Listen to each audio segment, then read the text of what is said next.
Welcome to the RadioU Podcast. Coming up, some major changes may be coming to Wendy's Frosties. Also, did Ryan Kirby of Fit for a King just get canceled? All that and more on the way next.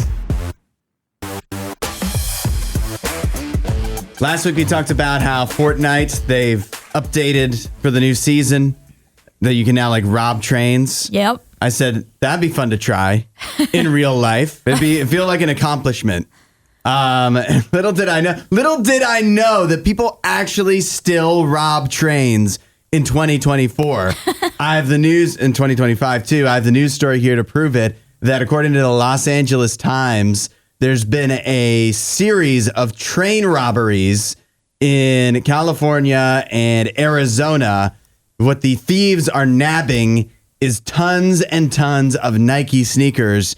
And over the course of the past year, they've secured nearly $2 million worth of Nike sneakers by robbing trains. Oh my goodness. I guess we're going to need to start hiring, mercenaries. People to take care of the trains again. Because wasn't that a thing like back in the day? They would hire, guards or whatever to be on the trains to make sure that no one was going to rob it. And that still didn't sometimes prevent it. Yeah. But, this is a crazy story for sure. Clearly we need to do something. And the way that they are pulling it off is, listen, it's impressive. Okay. Like, I know they're thieves, they're breaking the law, but you gotta hand it to them. They are pulling something off that's very impressive. What they do, the method that they use, is they will wait they'll secretly board the train, I guess. Wait until the train gets into out of populated areas into the remote desert in California or Arizona. And then they'll cut the air brake hose, which makes the train have to make an emergency stop. And while it's stopped, they offload all the sneakers into trucks that are parked in the bushes or whatever. Because there's not that many people on a train, right? And if they're focused on dealing with the brakes, they're not even probably going to notice that somebody else is somewhere elsewhere on the train. And so this has worked. And since March of last year, they've gotten away with, these thieves have gotten away with 1,985 pairs of unreleased and that was just in one heist. Oh my gosh. In January. So, but overall, almost $2 million worth of Nike sneakers that they've been able to sneak. Who even knew that Nike sneakers are transported by train these days? That's what I was thinking too, but I guess it makes sense because most trains are obviously not passenger trains anymore. Mm-hmm. Most of them are cargo trains. So I guess Nike's, as a brand, are being transported in some way off in trains. It does seem like an efficient, when you actually think about it, a very efficient way of transporting goods. Yeah, I mean, you can fit way more on one train than you could in one tractor trailer. Yeah. And they both need an engine. A cargo plane or something like that. Maybe a tad bit less wasteful than that. So I feel like this makes sense as far as cargo. You see cargo trains a lot, especially here in Ohio. You see them all the time. Yeah. Oh, I live near the train tracks. Yes. On the wrong side of them, and I hear train horns all the time. They must be carrying something. Yeah, I mean they are for sure, and the trains seem to be getting longer and longer and longer. Mm-hmm. So I would imagine if a train is stopped, and you're talking about the 34th car, you can't even see that far. You wouldn't even be able to tell somebody's in there, getting stuff out of there. Yeah, never. I mean, for sure, they're thieves. Hopefully, they get caught. But at the same time, in a way, I'm not even mad. I'm impressed. We're about to go on a little mission, and Allie's in charge.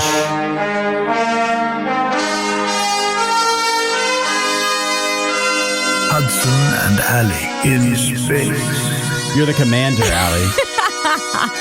Well, our mission is going to the red planet, Hudson, to Mars. Yes, I'm familiar.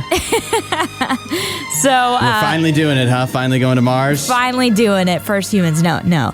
But we are talking about Mars because scientists have recently posed a new theory as to why Mars is red. Okay. So, what was the old theory? The old theory was that the red coloration comes from iron minerals in Mars dust No surprise there. But that's kind of like the part of the theory that they're trying to figure out where those iron minerals come from. So scientists previously thought that the iron oxide on Mars' surface was hematite, which likely formed through interactions with the planet's atmosphere when Mars' surface was dry. Okay. But they have this new theory from some new analysis that offers a different origin.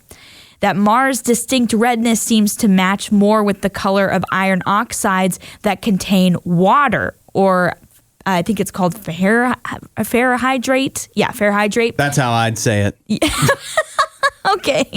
Ferrohydrate, that it keeps water's signature long after water disappears. And obviously there's no present water on Mars, but they're thinking there probably was water at one time, and it's this iron oxide, ferrohydrate.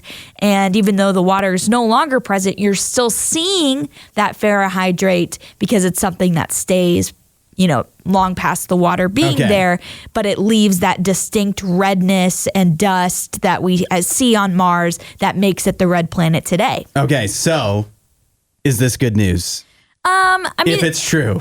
I don't know if you can count it as good or bad news either way. It just offers a different theory as to maybe what Mars looked like in the past. You know what I mean? I saw an article about this actually yesterday, so even before we were planning to talk about this, and it was like Mars probably had some pretty nice beaches back in the day if they had this water that they are proposing in this theory. Now, again, this is a theory. You can't actually prove this until we get some Mars dust in hand, which I believe there's a plan for that, to get some of the stuff that like the Mars Perseverance rover has collected. I don't exactly know how that all is going to work, and we're not even sure if that actually will happen. But there's a plan to eventually get some Mars dust in hand. Yeah. Okay, so it sounds like Mars used to be nice. Now it's ice, is not as much. And so, I'm just struggling now. What does this mean for me today? I think what they're trying to figure out is there a way to, terraform to get back to that point? So we can return Mars to its former glory. Yeah, right. Make Mars great again. Yeah. We've heard the idea of terraforming Mars for many years because people have thought to make Mars obviously habitable to humans, you would have to terraform it. So the idea that maybe there was a presence of water previously, it might be easier to bring that back now.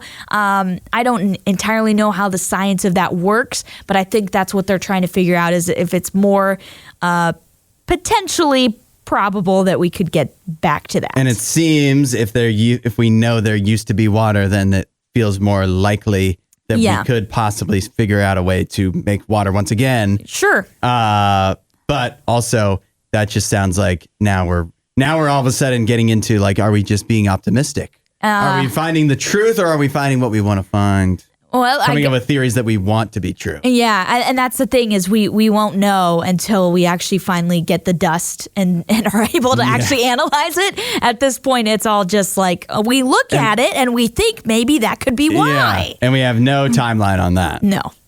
Shoot. Fit for a King is at the center of controversy. Our own Fit for a King.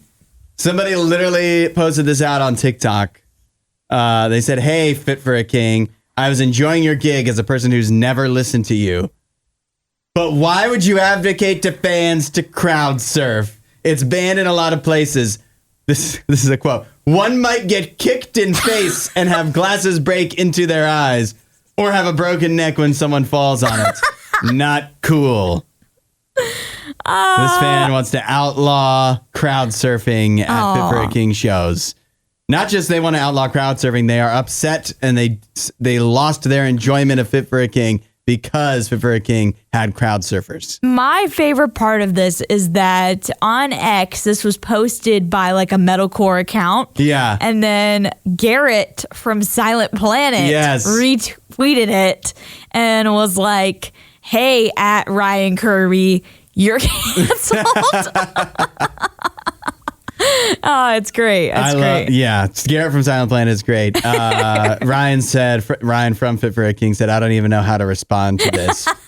course, is the first thing I see after an 11-hour flight. Oh, yeah, that's awful. After you're already feeling so tired and worn out and dehydrated from being on a plane for 11 hours. And now you're like... And you thought you just put on a awesome great show. Yeah. And now everybody seemed to have a fun time. Now this fan's like, you just kicked my glasses into my face. Yeah. And now I can't see. No, this fan would never get his glasses kicked into his face because he would never crowd surf. Wait, no, I thought it meant like it would, if someone was crowd surfing, they would kick somebody else's glasses. Yeah. While they're crowd surfing. Then you got to get far. You got to stand in the back. You know, you got to stand in the back. I think he's got a point. I think he or she, I think we should, when you go to a Fit for a King or any concert, we should all stand very still. And all in one place, because otherwise injuries, you never know. What metal music is known for. You don't standing know still. What kind of problems could be caused by running in a circle or crowd surfing or any of the other many things that people would do. So the best thing would be if we all stand still, completely still, or maybe like if we had seats and we could just quietly enjoy, like observe the music. With like a monocle? Yeah, like we're at an opera. Or a Steely Dan concert or something. Yeah. I think even at a Steely Dan, I mean, the clientele, the customer base, probably getting a little older, and even they probably are. Have you not heard the John Mulaney joke about that? Steely Dan? Yeah. Where he loves Steely Dan. Yeah. And who doesn't? Yeah, I mean, I do too, but he talks about going to Steely Dan concerts every year. And he's like, everybody sits down. And he's like, there was a lady that stood up when they performed Josie, and the crowd was heckling her to sit down. Well, she's getting in the way. Yeah. She's getting in the way. No, I don't remember that. But yeah, I think... We all need to cover ourselves. If we want to go to a concert, a metal concert, if we want to go to a Fit for a King concert, we got to completely wrap ourselves in bubble wrap. Yeah. And then we'll be fine. Maybe those sumo suits that people... Or those Zorb balls. Yeah. I think that would be a much safer experience for everyone. Just bopping everybody about the room like bumper cars. Sometimes you get stuck upside down. All your blood rushes to your head, but you can't move. I'm with Ryan from Fit for a King. I don't know how to respond to this. Yeah, this is crazy.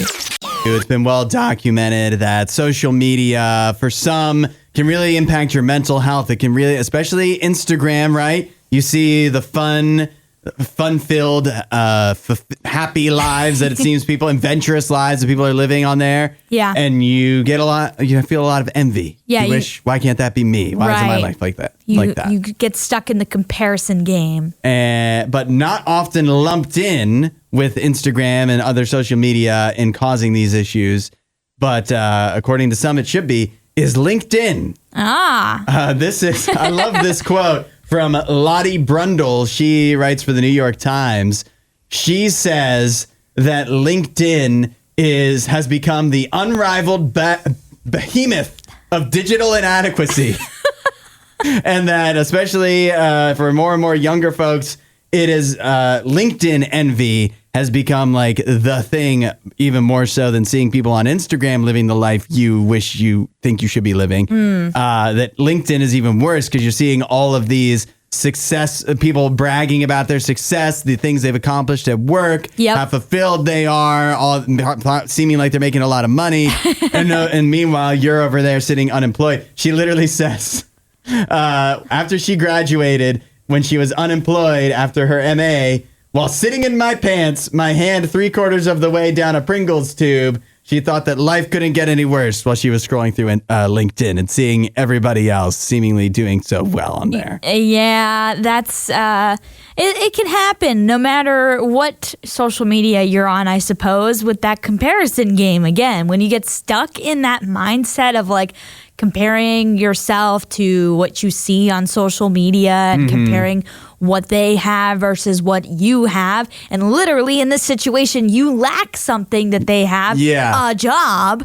You're going to get kind of stuck in that rut of like feeling not good enough, feeling inadequate. Yeah, I've just found it easier to avoid the LinkedIn comparisons because it's so like LinkedIn isn't fun to be on. No. Like, do you think it's fun? No, I do not scroll through LinkedIn. Yeah, I don't want to see other people's posts on there. In my opinion, the posts on there feel like they were written by AI. Yeah. Like, you know what I mean? Like, it's almost a little too polished. It's also businessy and press releasey and whatever. And it's That's a good way to describe it. Yeah, Instagram feels like when you're seeing people on Instagram and they're on vacation or whatever, that feels like real life. Yes. It looks like real life. And so but that's all you see. So then you think that's their real life all the time. Right. LinkedIn doesn't feel like real life. No. Everything about LinkedIn feels as fake as you could ever imagine. Yeah. Like if you talk to anybody and they started speaking to you like they post on LinkedIn, you wouldn't want to talk to them anymore. No. I would not want to be around that. I'd be like, oh, why did you swallow a dictionary?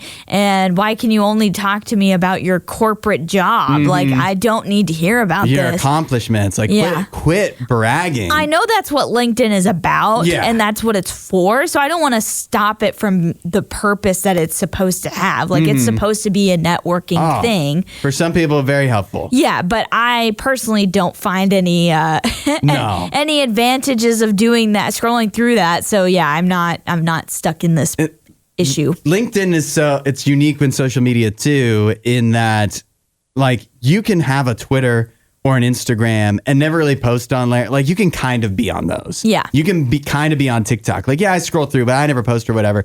LinkedIn, you either are like all in or all out. Yes. There's no like in between.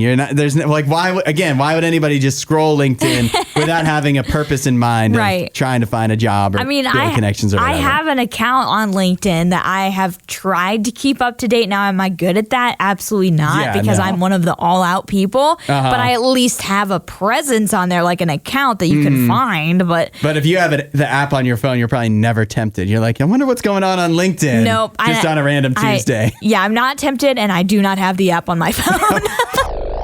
Not last night, but 2 nights ago, Luka Doncic got his revenge against the Dallas Mavericks after they seemingly inexplicably traded him away, one of the top 3 or 5 stars in the NBA right now. Yep. He got a triple-double. The Lakers beat the Mavericks in their first time facing off since the trade. And then since then, I don't know if you saw this report that has come out. The Mavericks have taken another shot at Luka Doncic, trying to justify the trade after the fact. Basically, the report has come out that, this is the quote, "Make no mistake, the people who witnessed Doncic's last days in Dallas do not paint a flattering portrait of the 25-year-old's professionalism. They call him lazy." He was so lazy, he led them to the NBA Finals last year. Right. They talk about his weight issues that were such a frequent frustration within their walls. His weight issues that led them to the NBA Finals. And by the way, within like, at least if you've seen the videos and stuff, within a few weeks of being in LA, he's already gotten in better shape. Yes. So he definitely looks more motivated. Yeah. And then they also mention that he has a taste for beer and hookah. Oh, has there ever been NBA players before that had a taste for beer? I have no idea. Yes. Yes. The answer is yes. I'm pretty sure.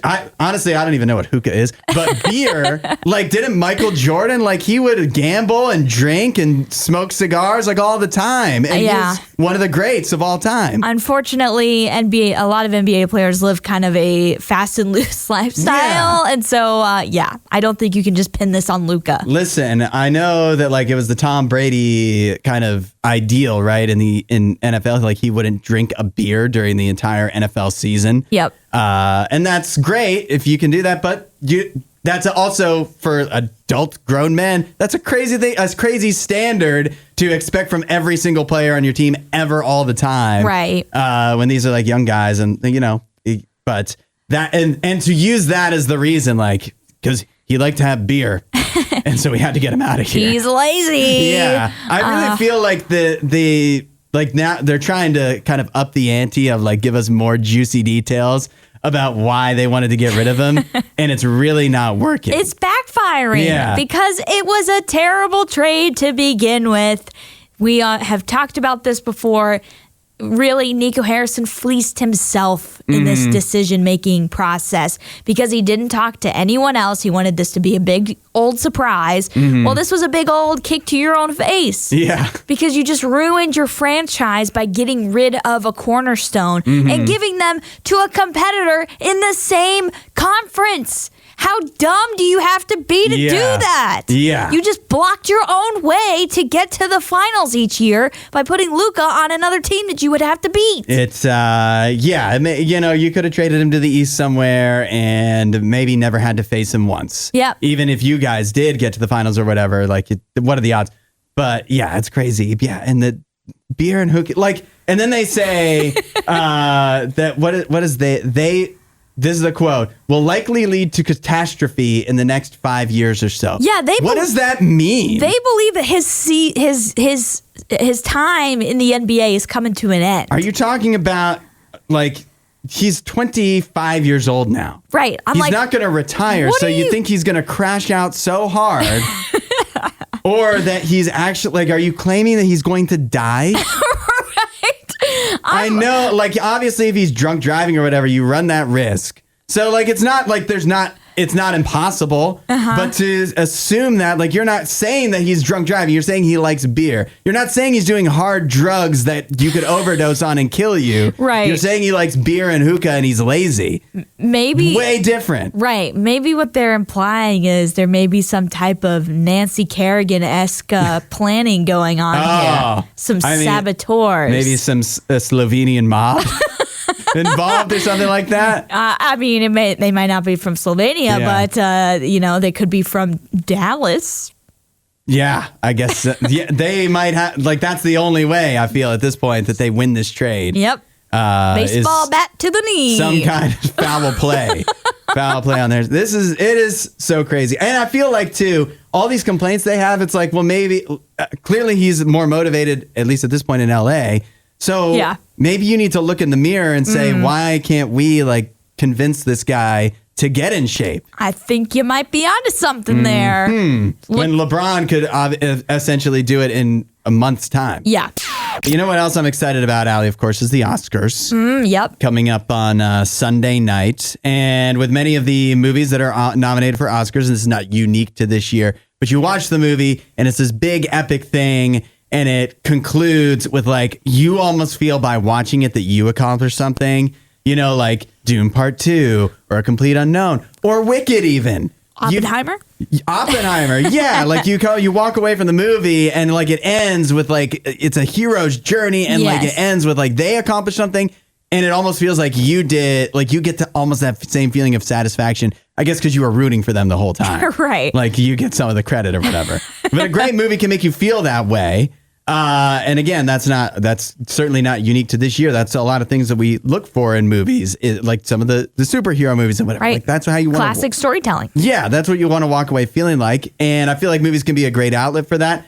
I don't want to blame movies for setting this expectation in our lives, but sometimes we have the expectation too that that's what our life is supposed to be, that we're supposed to accomplish this huge journey. We're supposed to go on an adventure, accomplish something great, and then we get to be the hero. The main character energy, right? Right. We're all the main character of our own story. Yep. But most of us don't have that kind of epic adventure that we have to go through. Right. And sometimes what happens is in the absence of that, in the absence of actually having a noble cause or somebody to defend or, some actual mission, we're still the main character. And so we kind of just wind up fighting our own fight and thinking that it's some kind of hero's journey. Right. When in fact, it's just you kind of looking for people to disagree with you. Right.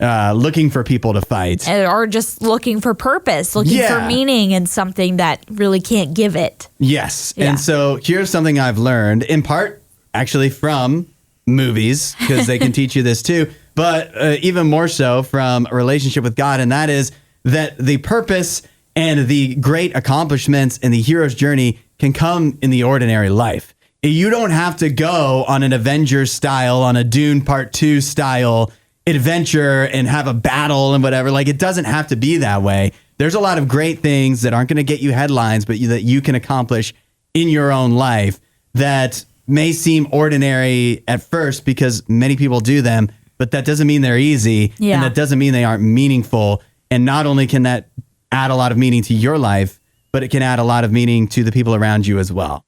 Yeah, for sure. I think it's so important. And also like what we were saying, finding that purpose, finding that meaning. Sometimes we look for it in the wrong places. Sometimes we look for it in places it really can't come from. And, the beauty of a relationship with God is like that's where ultimate meaning is found. And it impacts every part of your life. Yeah, it absolutely does. And again, like what it's kind of part of what God has taught me is that it might not be easy, but there are a lot of things that are the small right choices that all add up to make a very great life over time. And yeah, you don't have to be a star and you don't have to fight somebody. I think if you ask the everyday person, they wouldn't go, well, I need to have a battle to be important. But like, it's not the battle itself. It's just you need that like main big thing. Yeah. And you don't actually. You just need some meaning every day. You need a reason to get out of bed and a reason to do the right thing from time to time. And that's part of what God can give you. Absolutely. And not only that, but he can give you so much more. And when you want to find out about that, it's as simple as wherever you are now saying, hey, God, I need some meaning in life. You can also go to radiou.com/free gift. All right, here's how it works. Allie and I each gets to choose our first choice, our favorite from a certain subject, and also the worst choice from that certain subject. And you get to decide which one of us made better choices, and also, of course, let us know which ones we missed out on. Today's subject, cartoons. Ellie, you described it as Saturday morning cartoons. I feel like this is, though, it's less cartoons that aired on Saturday morning and more like when you're a kid and it's Saturday morning and your parents are sleeping in, not whatever, and you just get to choose whatever you want to choose on TV. What are you going to choose for cartoons? Yeah, this is the stuff you grew up watching, you loved when you were a kid, and then for worst, you hated. Yeah, you hated or were like freaked out by. Okay. I believe it's my turn to go first. Yes, it is. And I will take SpongeBob SquarePants, the obvious number one seed. Okay. In a cartoon bracket. That is my first choice. I think no explanation needed. Worst choice was hard because, I didn't watch a lot of bad cartoons. Sure. They were bad. Why would I watch them? Right. But there's one in particular that really let me down. Okay. And that is Planet Sheen. Oh, I don't know if I've heard of this one. That Planet Sheen was a spinoff of Jimmy Neutron, which I love Jimmy Neutron. Sheen, a great character in Jimmy Neutron. I don't even remember exactly how they wiggled their way into coming up with this idea for a show. But it was an idea where like Sheen winds up literally on another planet. He's the only human there. And like, I didn't watch a lot of it because when I watched it, I was excited. I liked Sheen. I liked Jimmy Neutron. I thought it'd be funny. It was bad. And so that coupled with the expectations that it would be better, make it my worst choice. Gotcha. Yeah. All right. Well, my first is the classic Scooby-Doo. Oh, great choice. Yes. Gotta love the Scooby-Doo mysteries. I was all in for the whole gang, all in for every reveal, for every I've got a plan, for every mystery van moment. So yeah, Scooby-Doo as number one. For my worst, it was a show that really freaked me out, even though I did watch quite a bit of it. Okay. It was on Cartoon Network. Courage the Cowardly Dog. If you've ever watched this show, it never should have been aired for children. It is very disturbing. It is creepy. But I think I enjoyed some Courage the Cowardly Dog. I mean, I don't know. I guess I was just enthralled by it that I couldn't look away. Kind of like a train wreck a little bit. But that probably should not have been viewed by children. That's probably why you like horror movies now. Maybe. That it all started with Courage the Cowardly Dog. It's a creepy show. The animation is very odd looking, nightmare inducing in some circumstances. It's literally about like all the things that Courage is afraid of, though. So yeah, and many of them are very terrifying. 8772 Radio U, best and worst cartoons. I'm choosing SpongeBob for best, Planet Sheen for worst, Allie, Scooby-Doo for best, and Courage the Cowardly Dog for worst. What did we get right? What did we get wrong? Who are you siding with? And what did we miss? 8772 Radio U. We'll see what people are saying. Well, you have some agreement. Who was it? Jamie says, Allie gets this round. Scooby-Doo is top tier. Courage was scary. Yeah. She also says, first choice, Animaniacs. Worst choice, Pinky and the Brain. Oh, I think I remember watching a fair bit of Pinky and the Brain back in the day. Definitely Animaniacs. I vaguely remember both of those. I mean, like, I could definitely tell you that, like, Pinky and the Brain, the take over the world thing, yes. whatever. Yeah. But I don't really remember, like, liking it or hating it. It was another or watching enough of it to really know. It was another one of those weird kind of shows. Yeah. Yeah. Similarly, Animaniacs, definitely familiar with it. Definitely watched it at some point. Don't remember it well enough to have a strong opinion. But Mike also, oddly enough, says number one Animaniacs. He says worst Powerpuff Girls. I disagree with that one, Mike. I loved Powerpuff Girls. I watched that a lot growing up. I think Powerpuff Girls are pretty cool. I thought that it was kind of scary too, wasn't it? I mean, it definitely, depending on how old you were. Yeah, it definitely had some more, I guess, like mature villains or whatever. But I always loved it because I loved the superhero stuff. So I enjoyed Powerpuff Girls, but not my top show, obviously. But I do remember watching it a lot. There can only be one top show. Andrew agrees with you, though. He says Scooby-Doo was the best. Scooby-Doo is great. I mean, there's a reason that they've been making different versions and movies of Scooby-Doo since it started in 1969. We can't get rid of that IP. It's just so good. It's ingrained. Not all of the other Hanna-Barbera cartoons have stood the test of time as well as Scooby-Doo. Yeah, definitely. Chris also agrees with you. First choice, he's got two different versions of Scooby-Doo that he has tied for number one. And his worst is the animated Spider-Man from the 1960s. I don't know if I've seen that. Or, I mean, like, obviously I don't remember it from when it came out, but I just mean I don't know if I ever watched it. I don't think I've seen that either. Julie agrees with you. Scooby-Doo is the best. Susanna says she's never watched any of the shows, but known way too many adults way too into SpongeBob, so voting for Allie. I don't know what that means. Aurora says, I love Courage, so Hudson is her choice. And Chad said, good morning, Allie and Hudson. I have to go with Allie based solely on the worst. Courage was unequivocally nightmare fuel.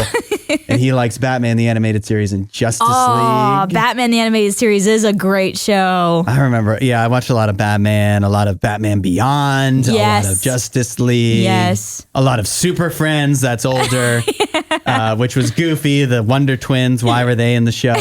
Regina says, I've only seen the ones you named for best, which is probably good because they're the ones that are good, not bad. That's what I'm saying. Like, I didn't watch a lot of cartoons. Like, if I didn't like it, I didn't watch it. Right. So I don't even know enough to say it's the worst. But she thinks that SpongeBob's voice is annoying, so she's voting for you. And Emily said, everybody's sleeping on Avatar: The Last Airbender. I knew somebody would mention that. Here's the thing. I feel like Avatar has risen in popularity more recently. I never watched Avatar as a kid, so I wouldn't count it as a show that was like a Saturday morning cartoon that I grew up watching. And I have to say, my niche pick for what was almost going to be first, and it's not very niche, but like in the circles I grew up in, this was the show. VeggieTales. It was almost number one. Yeah. It was almost number one, but I always have loved old school VeggieTales. Old school, yeah, not the new stuff they're making now. That stuff is nightmare fuel. You want to talk about that. But I was always the mystery kid, so I loved the Hardy Boys and Nancy Drew, so I had to go with Scooby-Doo because that's just more me. Yeah. But silly songs, those still slap today. Come on. There's VeggieTales. It had some amazing music. Yeah, they were fun to watch. So fun. I can get with you on that. I guess Allie wins. Everybody loves Scooby-Doo. But first, anybody else miss college football? Yes, all the time. Yeah, every day, every minute. College football, I don't know if you know this, Allie, if you've been dialed in, but the 10 conference commissioners and Notre Dame, their president, because Notre Dame gets their own seat at the table, which is amazing. Yeah. Recently got together to have meetings on what they want to do with the college football playoff going forward. They haven't reached any firm decision yet, but it sounds like what is likely, and this makes a lot of sense, is that this past season, the top 4 conference champions got buys in the tournament. The playoff, that will be changed, so it'll just be the straight up top 4 seeds. That should have been in the beginning. Makes sense. Yep. Yeah, that just makes perfect sense. But that almost seems assured. But then after that, there's some debate about what else will happen. Will it expand to 16 teams? Seems like there's a very good possibility of that. Also, and this is a weird one, so I want to know your thoughts, that there's a push to guarantee that the Big Ten and SEC each automatically get 2 bids into the tournament every year. Okay. And nobody, like everybody else, it's, fend Still for yourselves. one automatic bid. Maybe there's a certain amount of conference champions, but there's no guarantee for anybody else. But the Big Ten and SEC get 2 for some reason. Well, I mean, they are the biggest conferences, and arguably they probably would get 2 teams in no matter what. So why do you need a guarantee? Well, I think that's just they're already saying the guarantee is there, most likely. Mm-hmm. So we're just stating the obvious here. Here's what I don't understand. You've got 11 people at the table. Only 2 of them are from the SEC or Big Ten. And why is everybody kowtowing to the SEC and Big Ten? What are you afraid they're going to do? They got the money, baby. Are they going to go ahead and make their own tournament? Are they going to leave everybody else behind? They have the teams with the brands, with the money. You can't deny that. Yeah. So the reason why these other lesser conferences are having these, TV deals and whatnot to even be in a playoff is because of the Big Ten and the SEC. So do you think they're going to walk away from that? I think the SEC and Big Ten are the best now and have the most money now. And if we automatically guarantee that even if their teams suck for a year, they still get the most money, I think that's going to just reinforce that You think all 18 teams are going to suck from one conference? I think the Big 12 is also 16 teams. How do we, and when they increasingly only play each other and don't even play other conferences until the playoff, how can we even know? I mean, that is true, but I feel like it's definitely harder to say that you would see all of these teams be bad in one season. I just don't know why we need a guarantee of 2 teams from each conference. If they're so good, then they should just get 2 teams in because they deserved it and earned it, not because they went 8-3 or 8-4 or whatever, and had to be taken. I think it's just not as big of a deal as what you're making it out to be, because I think no matter what, we're going to have at least 2 teams from these conferences, whether it's a guarantee or not. It's going to be guaranteed that you're going to see at least 2, and so I feel like it doesn't need to be made that big of a deal of. I feel like the number one thing that does need to change is the seeding. To me, that's all that matters. Is just change that seeding to be the top 4 teams get the 4 byes. That's it. I would also love to see maybe a second round played at home stadiums. That'd be great. If that could be changed in the future, especially if they do expand it to 16, you would need more home games before you start getting into those bowl games anyways. Because you want to see, in my opinion, those higher seeds get a chance to actually host a playoff game. Because I think it's actually a privilege to host a playoff game, and to take that away from those higher seeds who, in my opinion, earned the ability to play a game at home. It works backwards in my mind. So I would love for that to change, but definitely the seeding to me is important. I'm not worried about the guarantee of this conference gets this conference gets that. But to me, change the seeding and ensure that these teams that earned a home game get a home game. I think I mean, the seeding is the biggest thing, but I do think it's silly. 2 guaranteed teams from a conference. Why do you get special handouts when everybody else has to earn it? You have all the money. Of course they get special handouts. And then you're just going to keep getting all the money. You want to know something I'm passionate about is how Five Guys is still in business. It's really been weighing on my mind for a couple days. It really has, because you brought this up to me previously. I mentioned it to you, and now I kind of just want to present it to everybody because it doesn't make sense. Because I went to Five Guys a few days ago with some friends and Mrs. Hudson, and the food was good. Okay. But I got a burger. I got with the patty melt that they do now. That's actually on the menu. Okay. Which is just a burger with flipped over patties. With flipped over buns. I got the small fry, the little fry, and I got a Coke Freestyle. Yeah. I went ahead and got the large version because it's only 20 cents more than the other version. Okay. The smaller. It's 32 ounces. It was $22. $22? $22 for one person to eat at a counter serve restaurant. That is crazy. I have paid less for, my meal at a sit down restaurant. Exactly. And this is my conundrum. $22 to eat at Five Guys. And, okay, like, you're like, oh, so it's not good. No, it was really good. Yeah. But it wasn't $22 good. How much was what Mrs. Hudson got? Yeah, about the same. Like, we shared the fries, actually. Okay, so you spent like close to, like $45. Yeah. That's crazy. For two people. For Five Guys, that's crazy. And mind you, like at McDonald's, right, you can get basically the exact same thing. A burger and a large fry and a large Coke. And what would it be? Like $6, $7? Yeah. Well, probably more than that now. You're probably looking at, like, if you're getting a Big Mac or a quarter pounder, you're probably looking more like $9, $10. Yeah. But I mean, if I get the $5, like they have a $5 meal that comes with nuggets too. And yes, it's the low end burger. Yeah. But still, we're talking about all that for $5. It fill me up almost as much. So it's Five Guys 4 times better than McDonald's.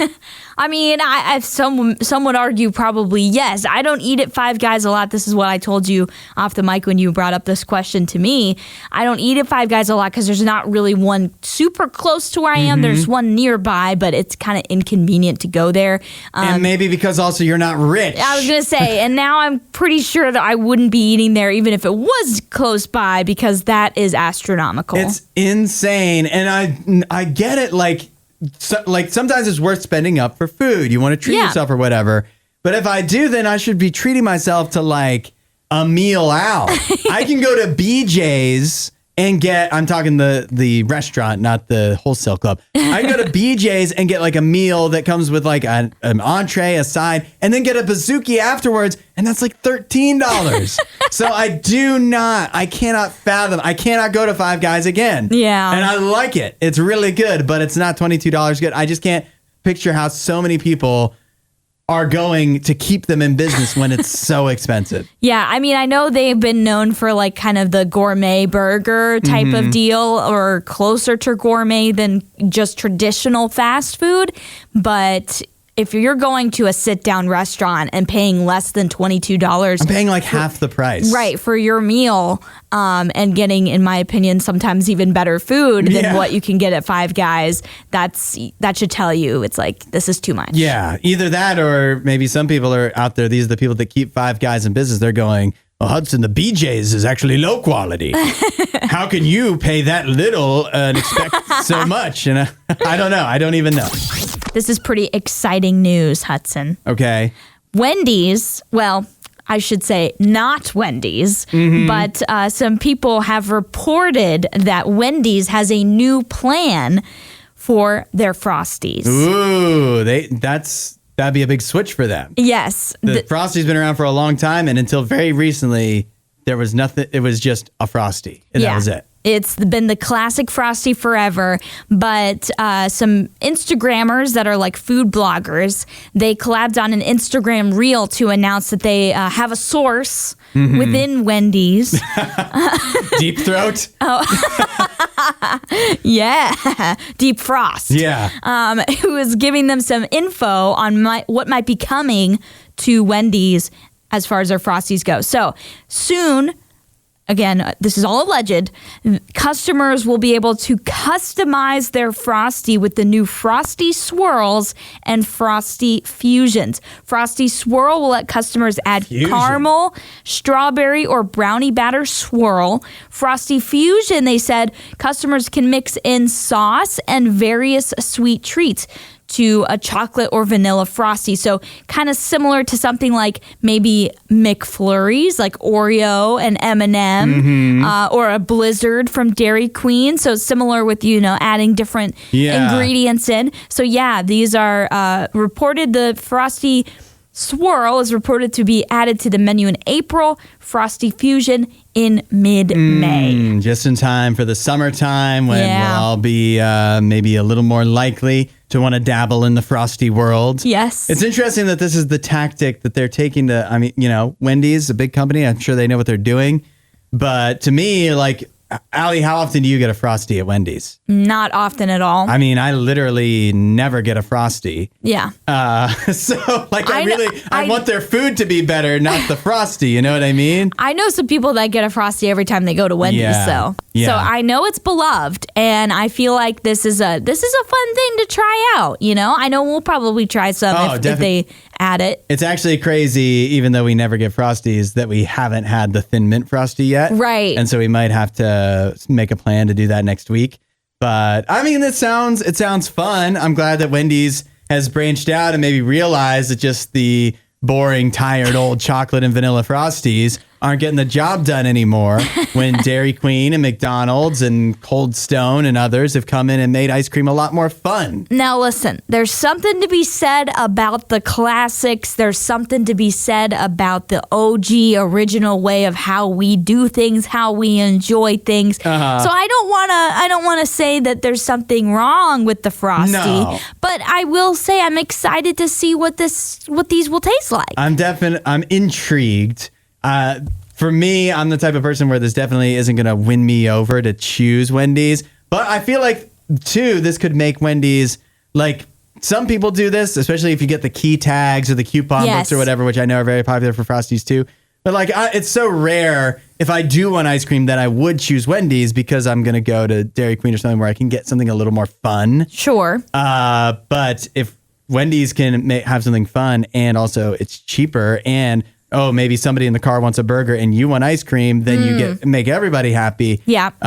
It's starting to feel like, I guess I do see where they're coming from, why they think this is a good idea. Yeah, absolutely. I mean, I think this is a fun idea. And like I said, I'm excited to try it out. Again, this is all alleged. We don't know if it's happening or not. But most of the time when these people drop this stuff, just like we saw last year when they were dropping the information about the Taco Bell chicken nuggets, it's typically accurate. So I think we can rely that this will actually happen. There's a lot of minimum wage employees that don't have anything to lose by leaking things to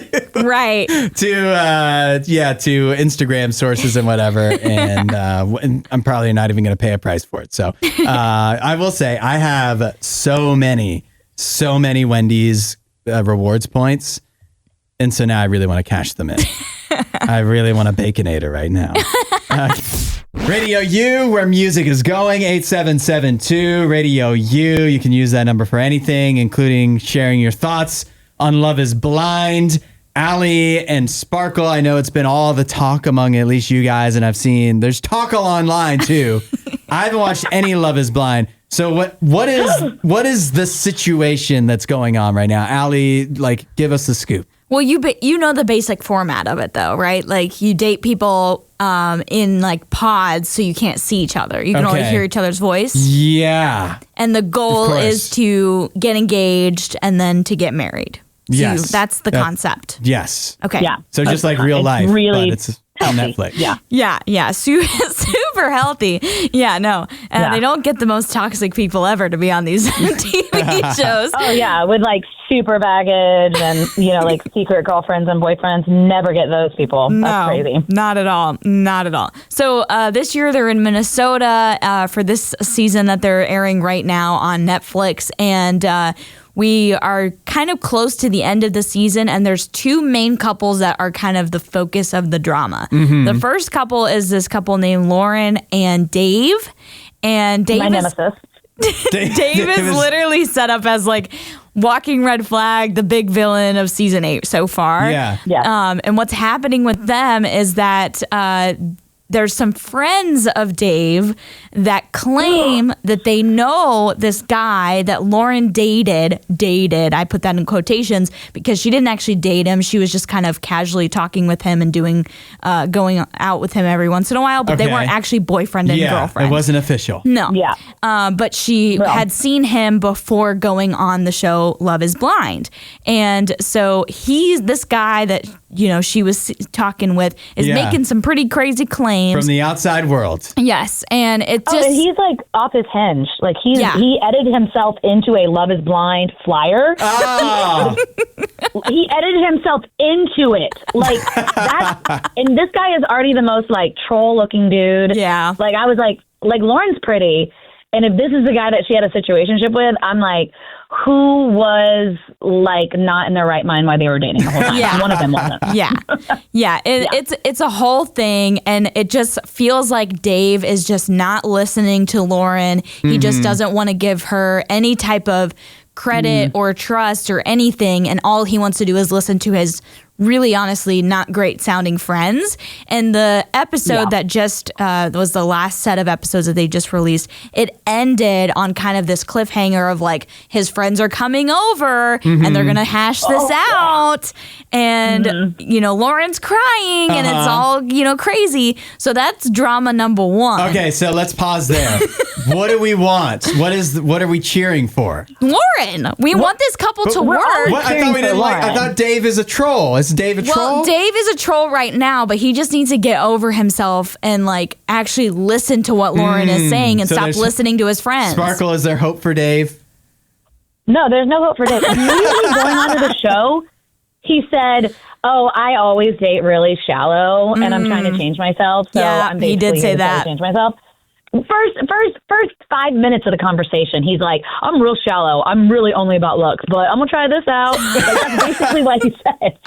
And the whole time he sets himself up to be like one of those guys that wears loafers with no socks, and that and you can even see it. And when they met, he had like super high cut like suit pants, and you're like, "Oh my gosh, you are such like a classic." And the whole time, like he says things like, "Oh, I don't really date girls that have brown hair. Lauren has brown hair." Like, what the heck? Yeah, he's one of those dudes. He's not. Yeah, like but he's. You think that it's gonna work? That he can be saved by Lauren? I think there's a chance it could work, but it looks like he's just fully checked out now.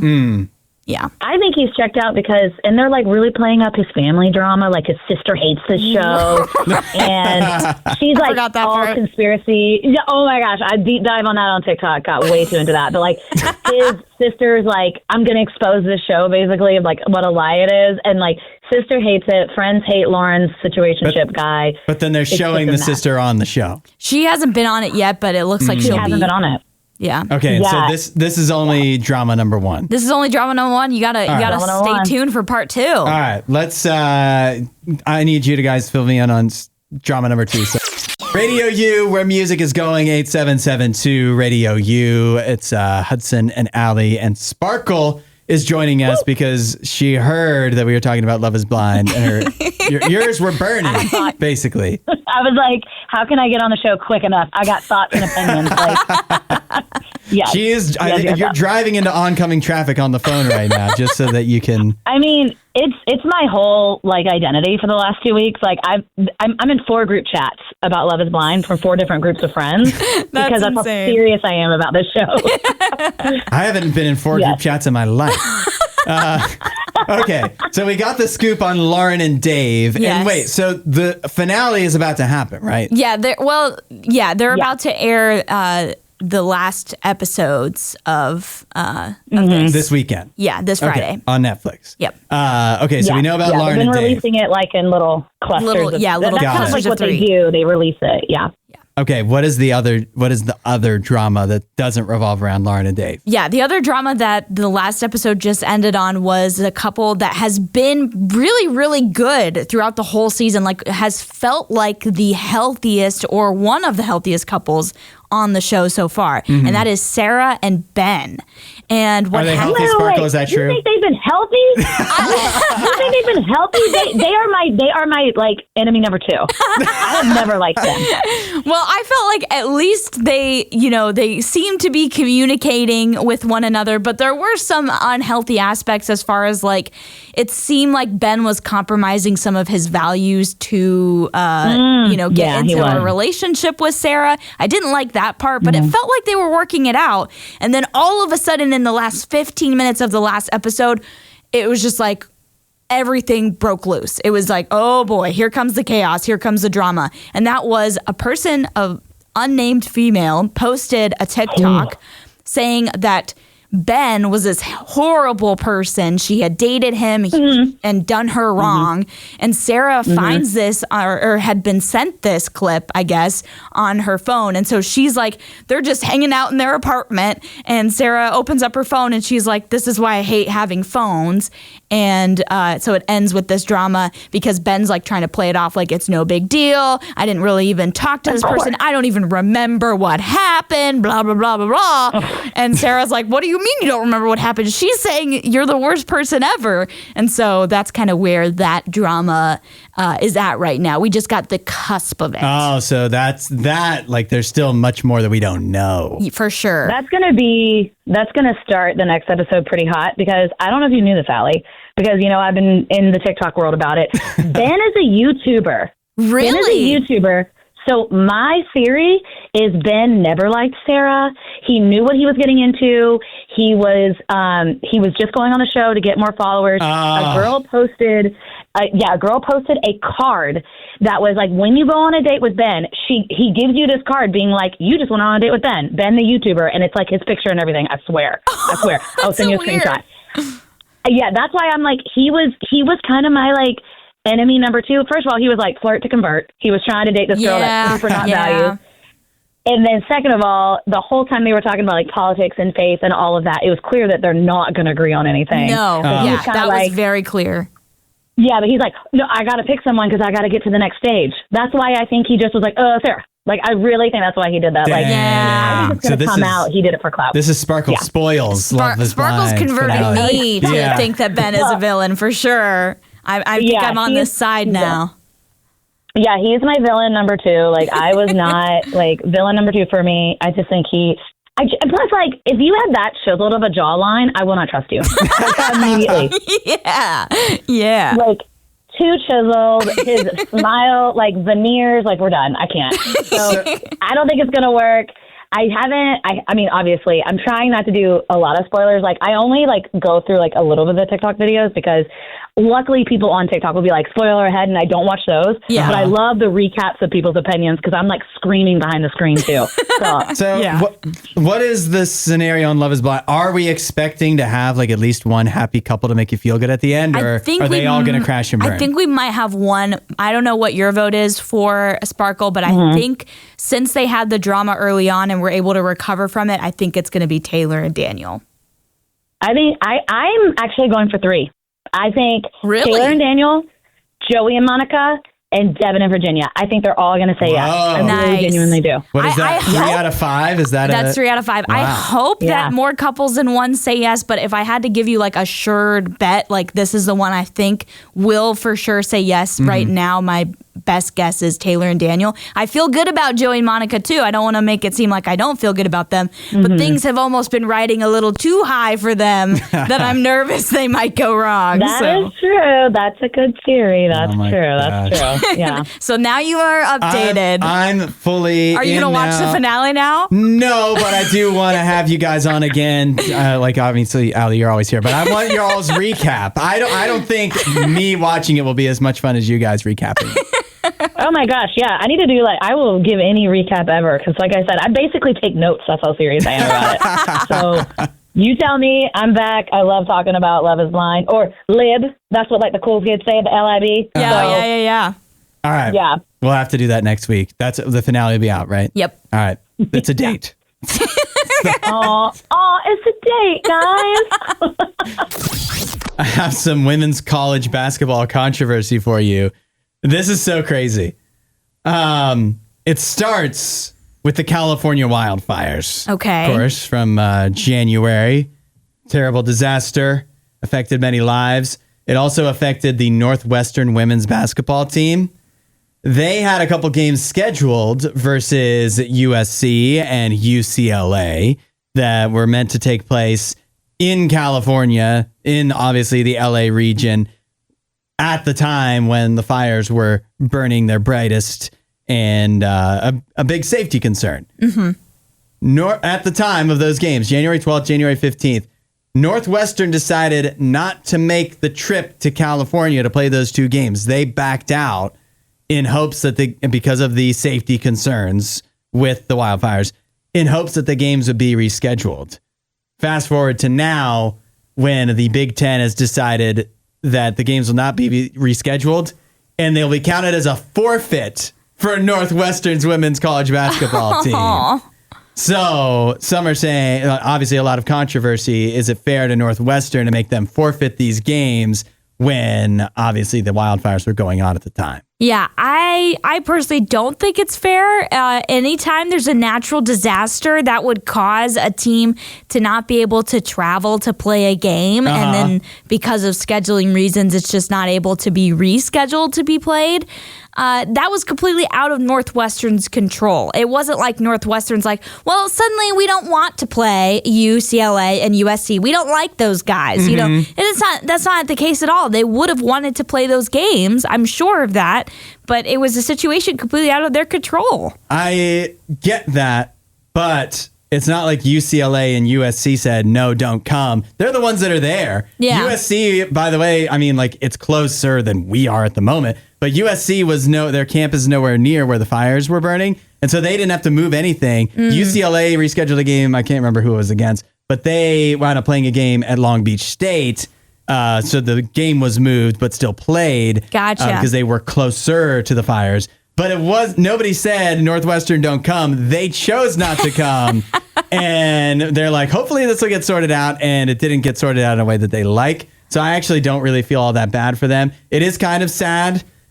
This is really what's inexplicable.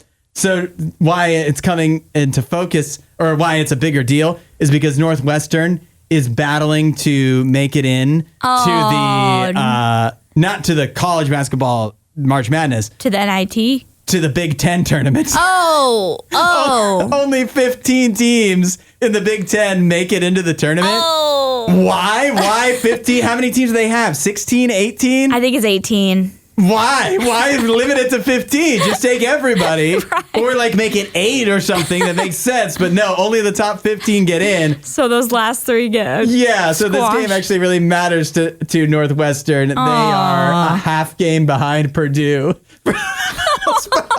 And mind you too, Northwestern, obviously you're 15th in the Big Ten. They're having a bad season. They're 2-15. Yeah. UCLA is 15-1 and USC is 16-1. So they probably would have lost anyway. Yeah. So probably at the end of the day, the outcome is the same. But you never know. But people just don't think it's fair that they had to forfeit. And I'm just over here like, I mean, they could have come. Yeah. They just said no. But I'm sure that wasn't the player's choice either. Right. So it's not really fair to them. And it might not have even been the coach's decision. No, it might have been the school administration. Yeah. So it's overall just a little bit of a mess. But anytime you have a natural disaster involved, that's going to happen. I just wish there would have been maybe better communication between like the Big Ten and the school itself to be like, hey, what should we do here? And maybe there was, and it was unclear at the time of what was going to happen. But overall, a rough situation. You also think if they can't reschedule the games, it's totally not fair to those other teams like Purdue that's a half game ahead of Northwestern. If it was scored some other different way, and that was the reason the Northwestern winds up getting in, would absolutely be unfair. Yeah. So I think that's what they decided they had to avoid. That's enough women's college basketball talk about a team that's 15th or 16th in the Big Ten. Thanks for listening to The Hudson Show. Please don't forget to rate and review the podcast.